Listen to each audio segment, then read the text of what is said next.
काञ्चनशलाकया चक्षुरुन्मिलितं येन तस्मै श्रीगुरुवे नमः। श्रीचैतन्यमनोभीष्टं स्थापितं येन भूतले स्वयं रूप कदा मह्यं ददाति स्वपदान्तिकम्। वन्देऽहं श्रीगुरुं श्रीयुतापदकमलं श्रीगुरून् वैष्णवांश श्रीरूपं सागरजातं सहगण रघुनाथान्वितं तं सजीवं साद्वैतं सावधूतं परिजनसहितं श्रीकृष्णचैतन्यदेवं श्रीराधाकृष्णपादान् सहगण ललिता शिवशाखान्वितांश। नमो ॐ विष्णुपादाय कृष्णपृष्ठाय भूतले श्रीमते भक्तिवेदान्त स्वामिन्निति नामिने। नमस्ते सरस्वती देवे गौरवाणी प्रचारिणे निर्विशेष शून्यवादी पाश्चात्यदेशतारिणे। जयताम सुरतो पंगो मम मंदमतेर्गतिः मत्सर्वस्वपदाम्भोजो श्रीराधा मदनमोहनो।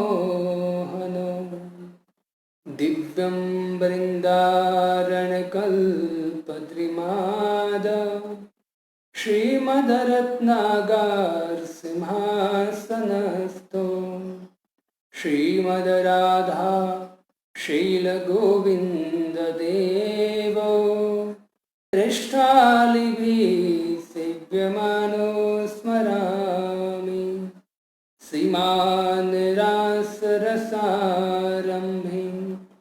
वंशे वटतटस्थिता कर्षणवेणुस्वनेरगोपी गोपीनाथ श्रीस्तुना। वाञ्छात्कल्पतरुभ्यश्च कृपा सिन्धुभ्य एव च पतितानां पावनेभ्यो वैष्णवेभ्यो नमो नमः। तप्त कांचन गौरांगी राधे वृंदावनेश्वरी वृषभानुसुते देवी प्रणमामि हरिप्रिये।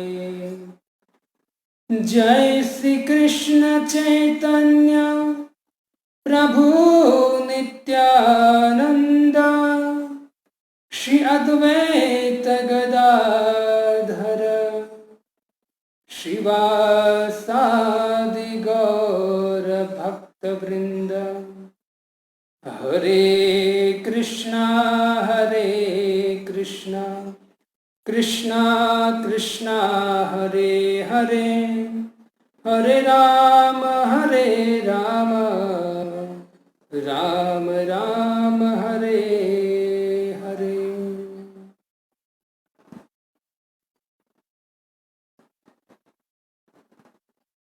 हरे कृष्णा। तो सभी भक्तों का पुनः श्रीमद् भगवद गीता क्लास में हार्दिक स्वागत है। हमारे जीवन की और हमको मिली हुई इंद्रियों की सार्थकता तभी है जब हम समस्त इंद्रियों से भगवान की सेवा करें।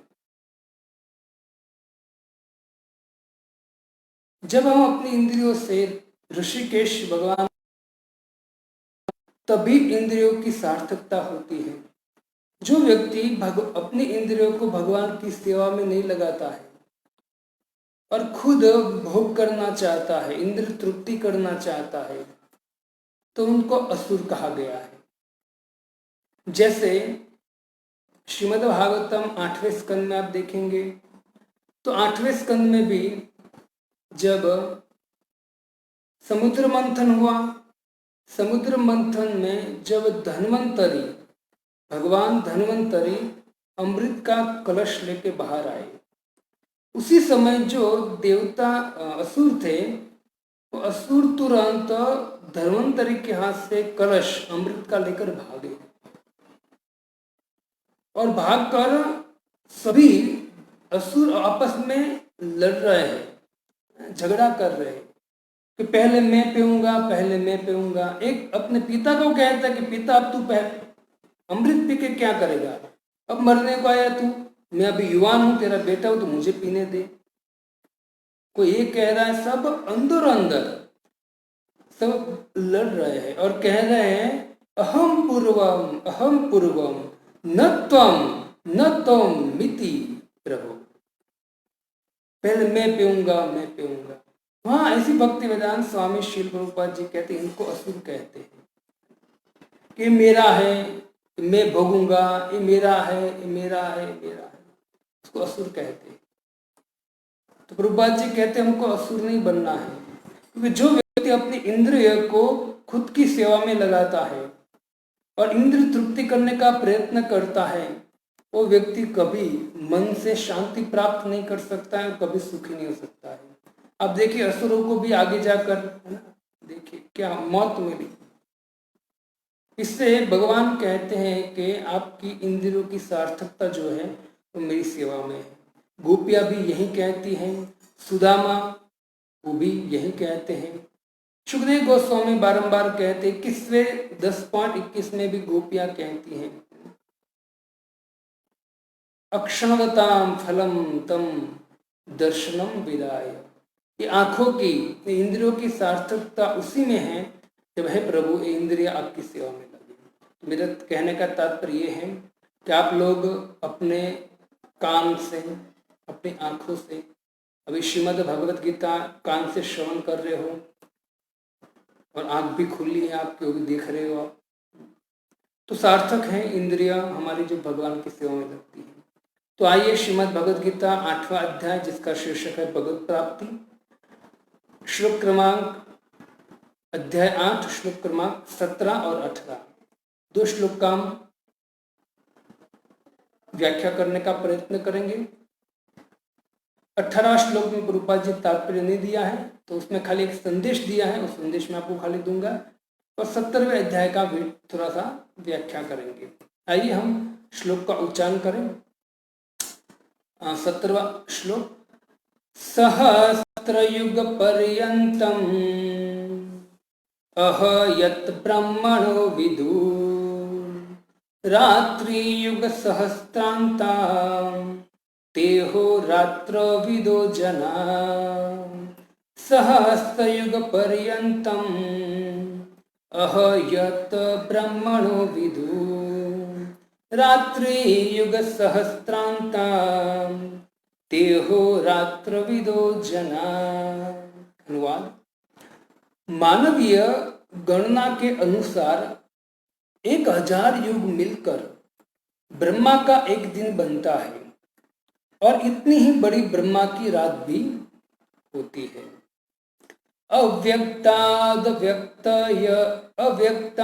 व्यक्तय सर्वा प्रभवन्त्यहरागमे रात्र्यागमे प्रलीयन्ते तत्रे वाव्यक्त संज्ञते। ब्रह्मा के दिन के शुभारंभ में सारे जीव अव्यक्त अवस्था में व्यक्त होते हैं और फिर जब रात्रि आती है तो वे पुनः अव्यक्त में विलीन हो जाते हैं। तो श्लोक बहुत सुंदर है, ब्रह्मा जी के विषय में हम श्रवण करेंगे थोड़ा सा। तात्विक है, थोड़ा अपना मन को ऊपर उठाकर श्रवण करना। इस श्लोक में अर्जुन थोड़ा सा एक प्रश्न करता है भगवान को मन से कि हे प्रभु, कि आपने बताया कि कोई उच्च से उच्च लोक जिसका नाम है ब्रह्मलोक, तो ब्रह्मलोक में पहुंचने के बाद भी योगी का पतन होता है। तो अर्जुन कहता तो प्रभु ये योगी पता है कि वहां से पतन होता है, तो योगी जो है वो योगी ब्रह्मलोक में जाने की इच्छा क्यों करता है? अर्जुन ने प्रश्न किया।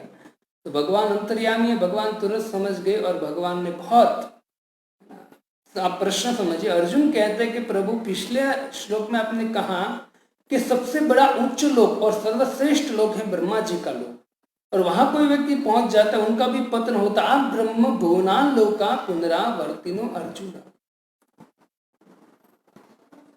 तो योगी जो है वहां जाने की इच्छा क्यों करता है? तब भगवान कहते हैं कि वो जीवन की लंबी अवधि का लाभ उठाने के लिए, क्योंकि ये जो 14 लोक है उसमें सर्वश्रेष्ठ लोक है ब्रह्मा जी, और ब्रह्मा जी की जो लोक में जो रहते हैं उसकी आयुष्य ब्रह्मा की जितनी होती है, बहुत बड़ी आयुष्य होती है। और कितनी बड़ी आयुष्य होती है तो प्रभुपाद जी तात्पर्य लिखते हैं, और वही हम समझने का प्रयत्न करेंगे। थोड़ा बहुत आप सुन चुके हो और हम थोड़ा सा डीप में जाने का प्रयत्न करेंगे।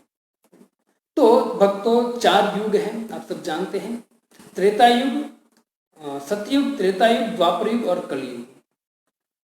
सतयुग में जो धर्म, सदाचार, ज्ञान का बोलबाला होता है, वहां सतयुग में पाप का लेश मात्र भी नहीं होता है। सभी लोग सत्वगुणी और धार्मिक होते हैं, जिसका जो सदाचारी होते हैं, ज्ञानी होते हैं, कब? सतयुग में। और उनकी आयुष्य सतयुग के हैं 17 लाख और 28,000 वर्ष। त्रेता युग में पाप का प्रारंभ होता है भक्तों, और उनकी आयुष्य है 12 लाख और 96,000 वर्ष।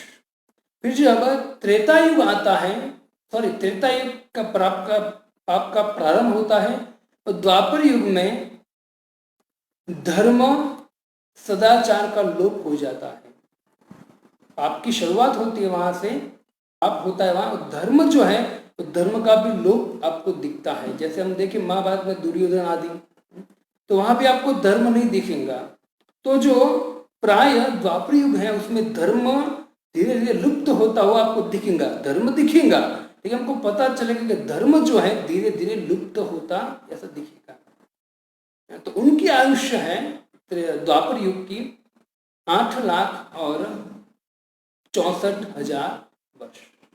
और आया कलयुग, तो कलयुग में जो कलह है, अज्ञान है, अधर्म है और पाप है, उनका मतलब वही प्रधान रहेगा। पाप प्रधान रहेगा, अधर्म प्रधान रहेगा, असत्य प्रधान रहेगा, अज्ञान प्रधान रहेगा, कलह झगड़ा प्रधान रहेगा कलयुग में। और कलयुग में जो सदाचार है वो प्राय नहीं होगा, सदाचार नहीं होगा। और कलयुग की आयुष्य है 4 लाख और 32,000 साल। वैसे देखा जाए तो अभी हम खुद देख सकते हैं कि धर्म जो है, लोग धर्म पे विश्वास नहीं करते, सत्य, दया, पवित्रता, उसका कोई पालन नहीं हो रहा है। तो सदाचार की बात ही जाने दो, है ना। अगर मान लिया वह सदाचार पालन करने का प्रयत्न भी करता है, लेकिन कलयुग का इतना प्रभाव पड़ता है कि कोई ना कोई जगह पर कलयुग उसको मात देता ही है ना। तो यहाँ 4 युग है, और कहते हैं कि कलयुग में भगवान कल्कि अवतार लेंगे और समस्त दुष्टों का वध करेंगे, और वध करके भगवान सत्युग का प्रारंभ करेंगे। अभी अनेक मूर्ख कहते हैं कि भाई कलयुग अवतार हो गया है, ये बाबा है, कलयुग अवतार है, ये है, वो है, अनेक बार सुनने मिलता है।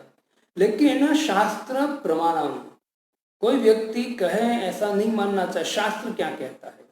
शास्त्र कहता है 24 अवतारों में लास्ट अवतार है कल्कि, और कल्कि जब कलयुग का एंड होगा, कलयुग का मिनिमम 4 या 5 हजार साल आसपास बाकी रहेगा, तब कलयुग का कल्कि अवतार होगा।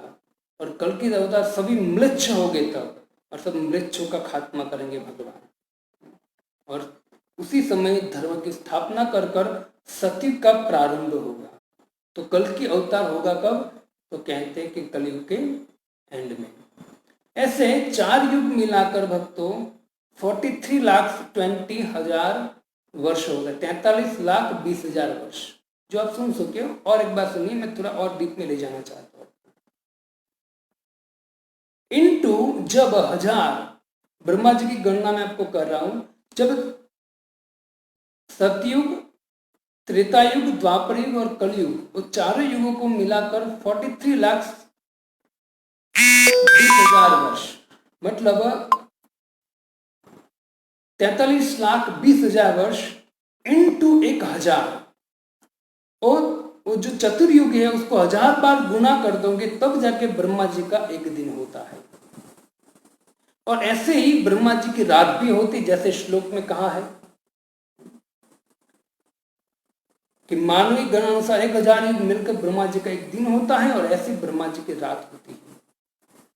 तो ब्रह्मा जी के ये जो एक दिन है वो चतुर्युगी मिलाकर 43,20,000 साल होते हैं, इनटू 1000। तो कहते हैं कि ब्रह्मा जी का ऐसा ब्रह्मा जी 100 साल जीते। हमारी चतुर्युगी ऐसी 1000 चतुर्युगी होती है ना, तब जाके ब्रह्मा जी का एक दिन होता है। तब गणना कीजिए, कहते हैं 4 अरब और 20 करोड़ वर्ष, 4 अरब और 20 करोड़ वर्ष, यहाँ का वर्ष खत्म हो जाता है। 4 अरब और 20 करोड़ वर्ष, तब जाके ब्रह्मा जी का एक दिन होता है। इतना ब्रह्मा जी जीते हैं। यहाँ अर्जुन ने कहा कि वहां योगी क्यों जाना चाहते, पतन होता है तो भगवान कहते हैं लोभ। किसका लोभ? तो कहते हैं ब्रह्मा जी की जितनी आयुष्य है इतनी आयुष्य जीने की। भक्तों, जो स्वर्ग में पृथ्वी लोक से बेटर भोग ऊपर के लोक में है, वो सभी से बेटर भोग आपको मिलेगा ब्रह्मलोक में, और बेटर आयुष्य ब्रह्मलोक में मिलेगा। तो भगवान वही कहते हैं कि अधिक आयुष्य, अधिक लंबी अवधि की आयुष्य के लोभ में वो योगी है ब्रह्मा जी का लोक में जाने का प्रयत्न करता है। तो यहाँ प्रभुपाद जी कहते हैं कि जब ब्रह्मा जी का एक दिन में 4 अरब और 20 करोड़ वर्ष समाप्त हो जाते हैं, तब ब्रह्मा जी का एक दिन होता है। ऐसी ब्रह्मा जी की रात होती है, और ऐसे ब्रह्मा जी 100 साल जीते हैं। भक्तों, 100 साल सबके लिए है। यहां भी कलयुग में कितने साल जीते हम? अवधि दिया है 100 साल। स्वर्ग में भी 100 साल की आयुष्य है, लेकिन उनकी गणना अलग है। हमारा 6 महीना और स्वर्ग का एक दिन। हमारा 1 साल और स्वर्ग का एक दिन। तो इस गणना में जो देवता है ब्रह्मा जी के लोक में जो है, उसकी गणना के अनुसार दोनों मिलाकर हम देखेंगे तो ब्रह्मा जी भी 100 साल जीते हैं, और ये जो स्वर्ग के देवता है वो भी 100 साल जीते हैं, और पितृलोक में है वहां भी कहा कि 100 साल की आयुष्य है, और ये कलयुग में मनुष्य की भी 100 साल आयुष्य है। तो भक्तों, ये जो 100 साल ब्रह्मा जी जीते हैं, प्रभुपाद जी हमारे कहते हैं, विश्वनाथ चक्रवर्ती ठाकुर टीका में कहते हैं कि जब ब्रह्मा जी की 100 साल समाप्त हो जाता है तो कहते कि 31 नील 10 अरब और 10 खरब और 40 अरब वर्ष पृथ्वी के बीतते। कितने? 31 नील 10 खरब और 40 अरब साल, तब जाके ब्रह्मा जी का 100 साल होता है।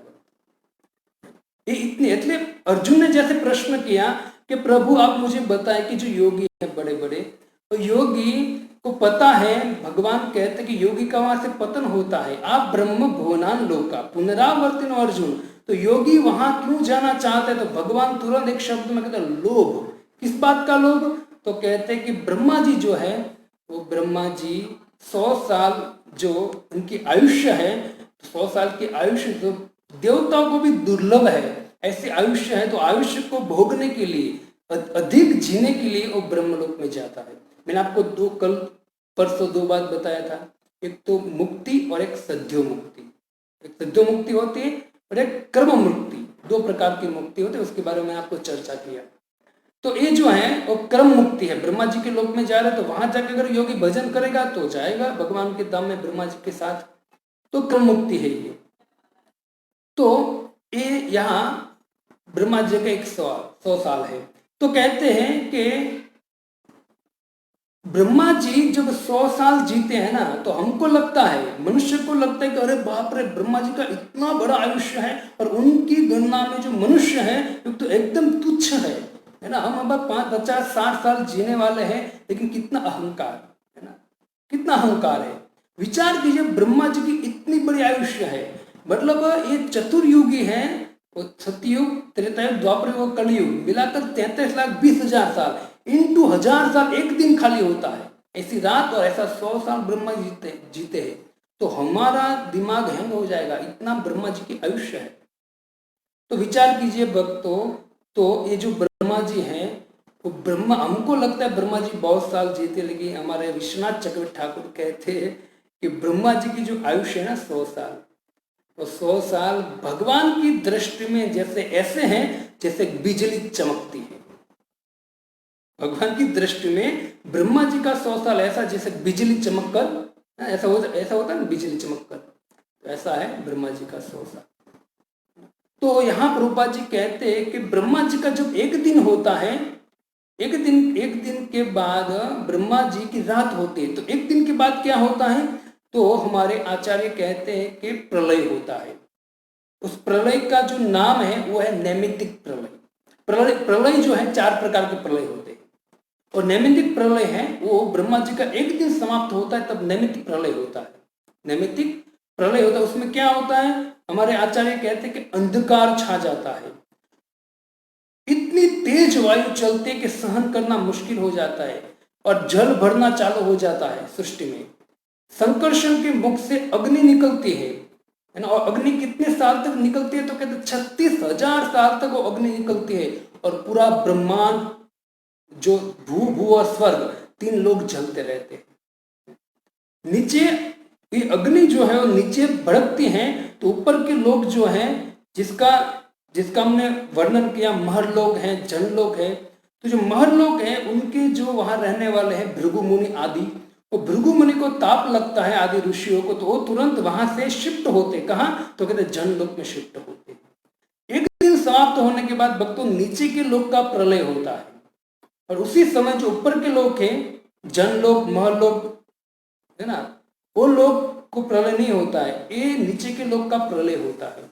और ऐसा भयंकर प्रलय होता है, कोई बचता नहीं। ब्रह्मा जी की रात के समय जो जीव है वो सुसुप्त अवस्था में रहते हैं, पूरा ब्रह्मा, इसलिए उनको बोलते हैं प्रलय, नैमित्तिक प्रलय बोलते हैं उनको। उस समय एकदम शांत हो जाता है, जैसे रात को पशु पक्षी शांत हो जाते हैं, कुछ आवाज नहीं आता है, वैसे शांत हो जाती है सृष्टि।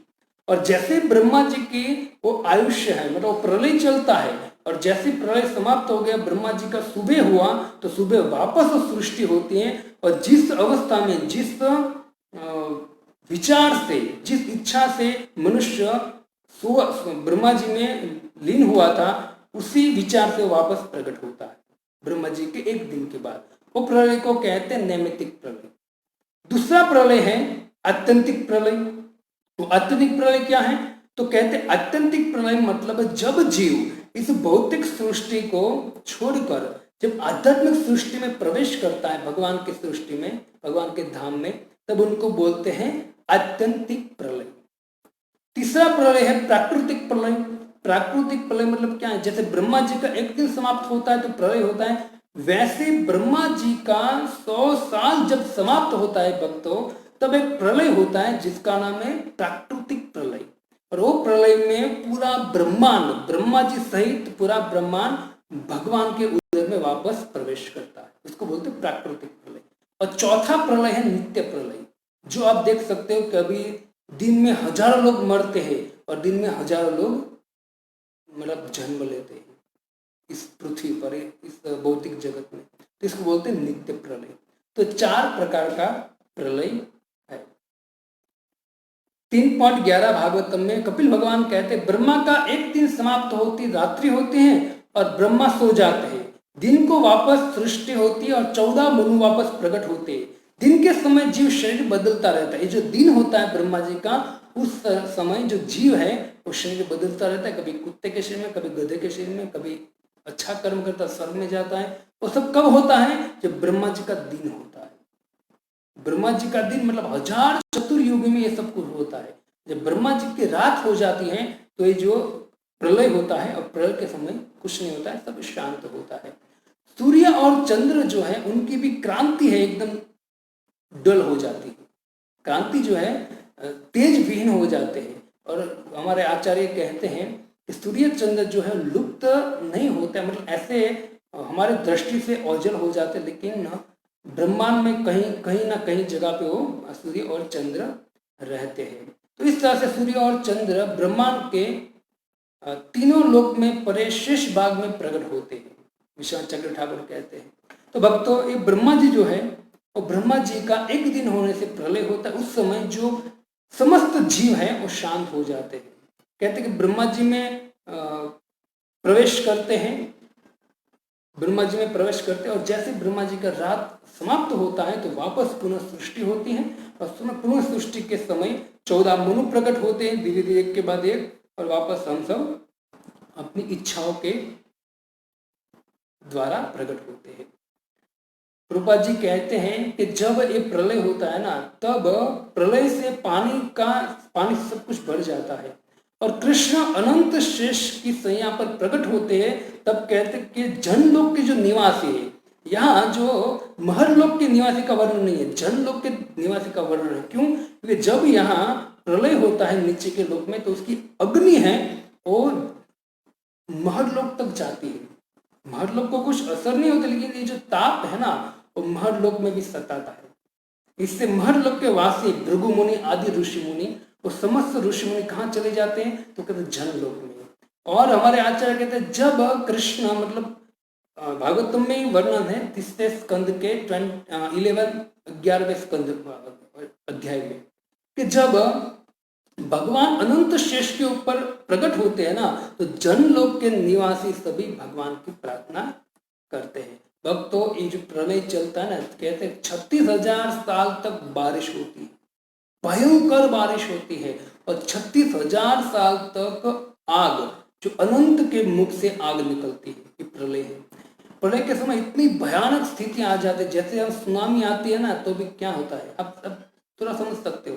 सुनामी आती है यहाँ, तो सुनामी के समय व्यक्ति को पता नहीं चलता है कहाँ मैं भागूं।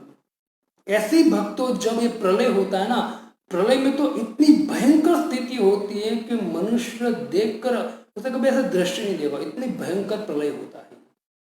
और प्रलय बारंबार होता है, एक बार नहीं बारंबार देख चुके हैं। इसे हमारे ऐसी भक्ति वेदांत स्वामी श्री रूपा जी कहते हैं कि भगवान की कृपा से हम भूल जाते हैं। अगर हमको भगवान ये पहले के जन्म की स्मृति दे देना, तो हम अभी अभी आत्महत्या कर लेंगे। ऐसा भयंकर समय गया है, और ऐसे करोड़ों साल से जीव भटक रहा है। इसे प्रभुपाद जी कहते कृपा करके आप लोग इस कलयुग में भगवान का नाम का उच्चारण कीजिए, भगवान की कथा सुनिए, भगवान के भक्तों का संग कीजिए, और इसी जीवन में भगवान के धाम में प्रवेश कीजिए, जिससे जो प्रलय है, जन्म मृत्यु है, उस चक्कर में आप छूट जाओ और नित्य भगवान की सेवा करने के लिए नित्य धाम में प्रवेश करो। इस तरह से कहते, देखो ब्रह्मा जी की 100 साल है ना, उसको द्विपरार्थ बोलते हैं, एक परार्थ और द्विपरार्थ। ब्रह्मा जी का 1 से 50 साल उसको बोलते प्रथमार्ध, मतलब प्रथम परार्थ, 1 से 50 साल। और दूसरे 50 साल के बाद समय 51 का साल चालू होता है, तो उसको बोलते द्विपरार्थ। अभी जो चल रहा है ना, वो द्विपरार्थ चल रहा है। ब्रह्मा जी का 50 साल समाप्त हो चुका है। जैसे हम जगन्नाथपुरी हैं, तो जगन्नाथ जी जो है ब्रह्मा जी के 50 साल तक नील माधव के रूप में रहते हो, और 51 का साल जैसे ही चालू होता है ब्रह्मा जी का, तो भगवान जगन्नाथ जी के रूप में प्रकट होते हैं, जैसे अभी हम जगन्नाथपुरी में दर्शन करते हैं और जगन्नाथ जी की कथा भी हम सुंदर सुनते हैं। तो द्विपरार्ध में अभी ब्रह्मा जी का प्रथम परार्ध और द्विपरार्ध, तो अभी द्विपरार्ध चालू हुआ है, ब्रह्मा जी का 51वां साल चालू है और 51 की साल में 28वीं चतुर्युगी, कितनी 28 एक मनु के भाग में कितनी 71 चतुर्युगी आती हैं। ये 28वीं चतुर्युगी के द्वापर में कृष्ण स्वयं आए हैं और ये कलयुग चल रहा है। 28वीं द्वापर युगी चल रही है, 28वीं चतुर्युगी चल रही है। तो ब्रह्मा जी का 51वां साल अभी चल रहा है।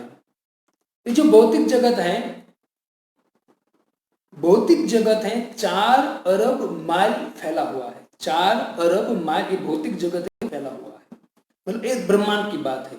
ये ब्रह्मांड 4 अरब माइल फैला हुआ है। इससे भी अनंत कोटि ब्रह्मांड है, तो दूसरे ब्रह्मांड उससे 8 लाख अरब फैला हुआ है। जैसे आपने भागवतम में सुना होगा, चरितामृत में वर्णन है कि ब्रह्मा जी के इस ब्रह्मांड में ब्रह्मा जी 4 मुख वाले हैं, दूसरे ब्रह्मांड में ब्रह्मा जी 8 मुख वाले हैं, तीसरे ब्रह्मांड में ब्रह्मा जी 12 मुख वाले हैं।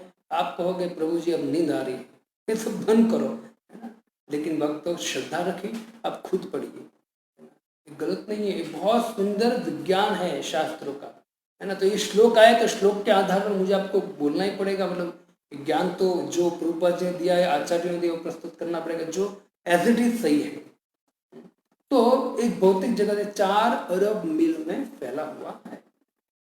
सभी देखो, मैं आपको पहले बोला कि सभी लोक में एक ही प्रकार की उम्र है 100 साल, 100 साल की उम्र। ब्रह्मा जी की भी 100 साल की उम्र है।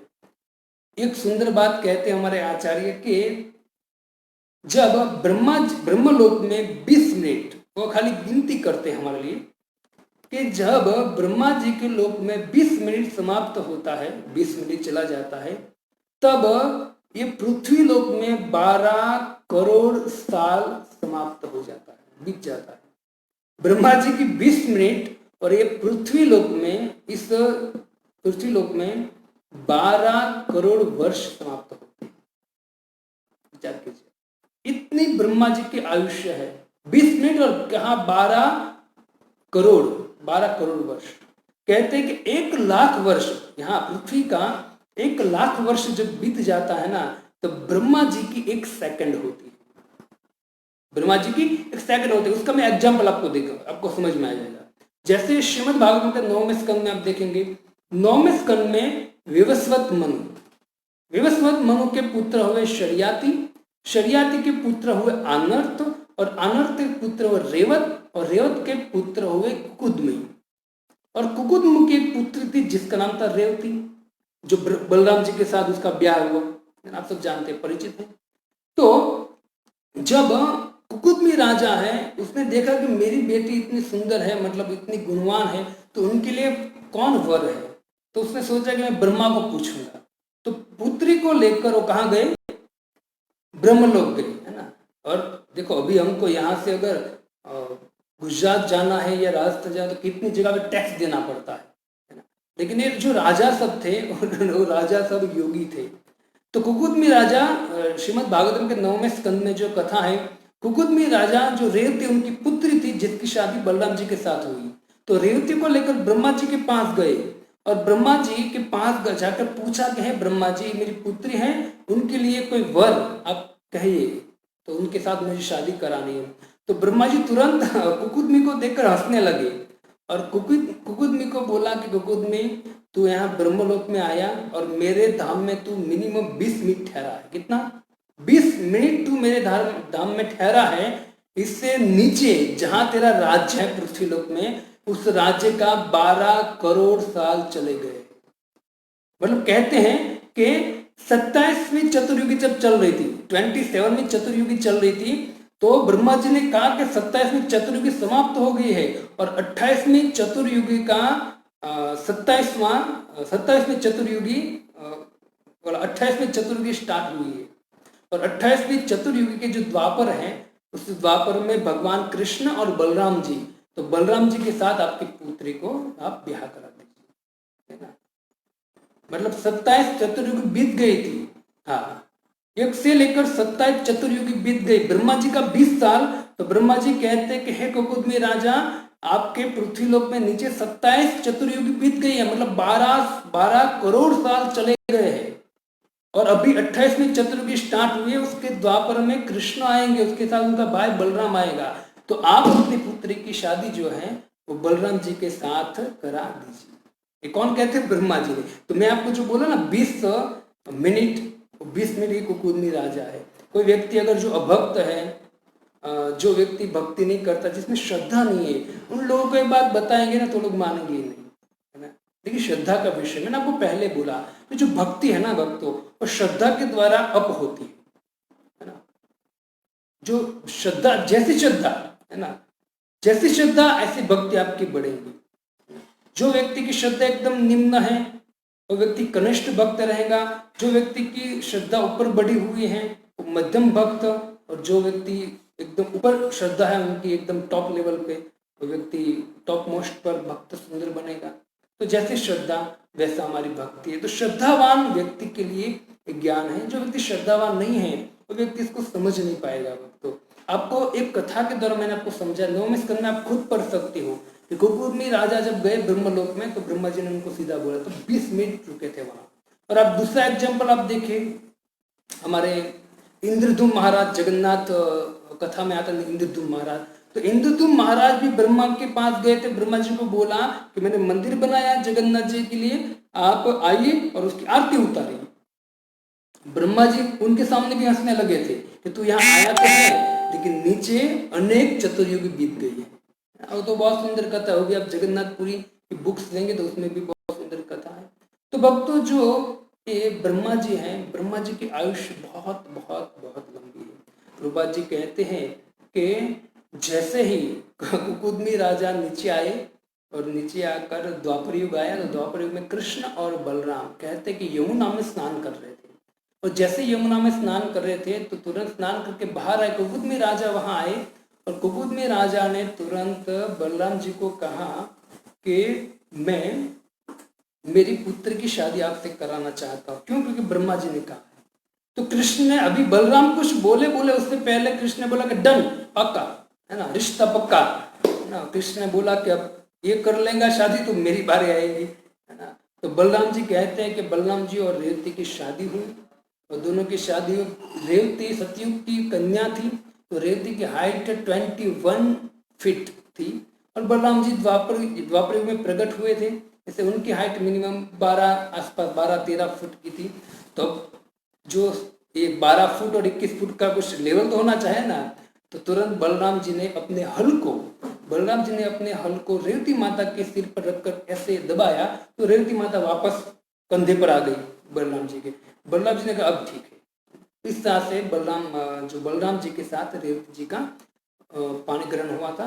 लेकिन एक कथा मैंने इससे कहा क्योंकि ब्रह्मा जी जो है, ब्रह्मा जी के लोग का 20 मिनट और यहाँ के लोग का 12 करोड़ वर्ष, तो इतनी आयुष्य का डिफरेंट है। इसे भगवान भगवद गीता के श्लोक में कहते हैं कि सहस्त्र युग पर्यंतम अहम यद ब्रह्मणो विदु रात्रि युग सहस्त्रांताम तेहो रात्रि विदो जना। कि जब ब्रह्मा जी हैं तो ब्रह्मा जी का एक दिन समाप्त हो जाता है, एक दिन गणना, और फिर एक दिन के बाद प्रलय होता है, फिर इतना ही ब्रह्मा जी की रात भी होती है, और उसके बाद वापस जैसे सुबह होती है वापस सृष्टि का प्रारंभ होता है। तो इस तरह से ब्रह्मा जी की आयुष्य है। एक पुराण में कथा आती है कि एक ऋषि थे जिसका नाम था लोमस ऋषि, और लोमस ऋषि अब बैठे थे और भजन कर रहे थे भगवान के। वहां से इंद्र निकला। उनका नाम लोमस इसलिए था क्योंकि उनके शरीर में अनेक रुए थे, बहुत सारे रोंगटे थे, रुए, समझ सकते आप। तो इंद्र वहां से निकला। इंद्र ने पूछा कि हे मुनिवर, आप यहाँ भजन कर रहे हो भगवान का, तो एक काम करो ना, आप छोटी सी झोपड़ी क्यों नहीं बना लेते? झोपड़ी बनाकर अंदर बैठ कर, बारिश आती है, धूप आती है, इससे बेटर आप थोड़ा सा झोपड़ी बना लो। तो तुरंत लोमस ऋषि कहते कि भाई जीना थोड़ा है, मतलब जीवन थोड़ा है, पर क्या झोपड़ी घर मकान बनाना। तो इंद्र ने पूछा कि कितना जीवन है आपका? तो बोले कि मेरे शरीर में जितने रोए हैं ना, उसमें से एक, ब्रह्मा जी की जब आयुष्य समाप्त हो जाती है, ब्रह्मा जी का 100 साल समाप्त होता है ना, तब मेरे शरीर से एक रुआ जो है रोंगटा वो नीचे गिरता है। ब्रह्मा जी का 100 साल समाप्त हो जाता है तब एक रोम नीचे गिरता है। वैसे मेरे समस्त शरीर के रोंगटे जब नीचे गिर जाएंगे तब जाके मेरी मृत्यु है। इंद्र तो वहीं घायल हो गया है ना, वहीं मूर्छित हो गया। विचार कीजिए कितनी आयुष्य है, और हम यहाँ 50-60 का आयुष्य है और कितना अहंकार करते हैं। तो ब्रह्मा जी की इतना आयुष्य है, कोई बहुत बड़ी बात नहीं है, क्योंकि ब्रह्मा जी का 100 साल और भगवान का एक श्वास। इसे भक्तों यहाँ ये जो श्लोक है वो यही कहता है कि ब्रह्मा जी के एक दिन मनुष्य का एक दिन में 4 अरब और 32 करोड़ वर्ष चले जाते हैं, तब जाके ब्रह्मा जी का एक दिन होता है। वैसे ब्रह्मा जी की रात होती है, वैसा ब्रह्मा जी 100 साल जीते हैं। तो उसके प्रलय भी होते हैं, एक दिन का प्रलय होता है जिसका नैमित्तिक प्रलय, फिर एक आत्यंतिक प्रलय जो व्यक्ति मुक्त होकर भगवान के धाम में प्रवेश करता है। तीसरा जो प्रलय है वो प्राकृतिक प्रलय, जब ब्रह्मा जी के 100 साल समाप्त हो जाता है तो पूरा ब्रह्मांड के साथ वो सब ब्रह्मा जी और सारे ब्रह्मांड के साथ भगवान के नाभि कमल में वापस प्रवेश करते हैं। चौथा जो प्रलय है उसको बोलते हैं नित्य प्रलय, जो अभी एक दिन में हजारों लोग मरते हैं, हजारों लोग जन्म लेते हैं, उसको बोलते हैं नित्य प्रलय। तो 4 प्रकार के प्रलय का व्याख्या हमारे शास्त्रों में किया गया है। तो जो योगी जो है वो भगवान कहते हैं अर्जुन को कि योगी जो है वो ब्रह्मलोक में इसलिए जाते हैं क्योंकि उनको लंबी आयुष्य जीना है। इसे उसको बोलते क्रम मुक्ति। वहां जाएगा और वहां जाके वही कार्य करेगा, भगवान का भजन करेगा। तो वहां ब्रह्मा जी जब ब्रह्मा जी के आयुष्य समाप्त हो जाएंगी तब ब्रह्मा जी के साथ वो भगवान के धाम में जैसा उनका भाव रहेगा उस भाव के अनुसार वो ब्रह्मा जी में भगवान के धाम में प्रवेश करेगा। तो भक्तों जितना स्मरण आया और जितना ही जो लिखा है, मतलब आचार्य ने जो टीका की है उस टीका के अनुसार मैंने आपको समझाया कि ब्रह्मा जी की आयुष्य 100 साल होती है, और एक हमारे चतुर्युगी, एक चतुर्युगी ऐसे 1000 चतुर्युगी होती हैं। तो ब्रह्मा जी का एक दिन होता है, और एक ही दिन में ब्रह्मा जी के 14 मनु होते हैं, और 14 मनु में से जो 7वां मनवंतर 7वां मनु है जिसको बोलते हैं विवस्वत मनु। तो विवस्वत मनु का ये मनवंतर 7वां है, और उस 7वें मनवंतर की ये 28वीं चतुर्युगी चल रही है, और हर मनवंतर में 28वीं चतुर्युगी में भगवान श्री कृष्ण स्वयं आते हैं, और उसी कलयुग में चैतन्य महाप्रभु आते हैं। हम बहुत बड़े भाग्यशाली हैं कि यही चतुर्युगी 28वीं चतुर्युगी है, और 28वीं चतुर्युगी के द्वापर चला गया स्वयं कृष्ण 5000 साल पहले आए थे, और कृष्ण चैतन्य महाप्रभु 500 साल पहले आए थे।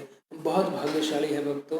इससे अभी हमारा समय गया नहीं है, उससे पहले हम क्या करें, भगवान ने इतनी कृपा की है तो भगवान की बात मानकर, भगवान का संदेश को ग्रहण कर कर हमको भगवान का भजन करना चाहिए, जिस तरह से भगवान ने हमको विधि विधान सिखाया है।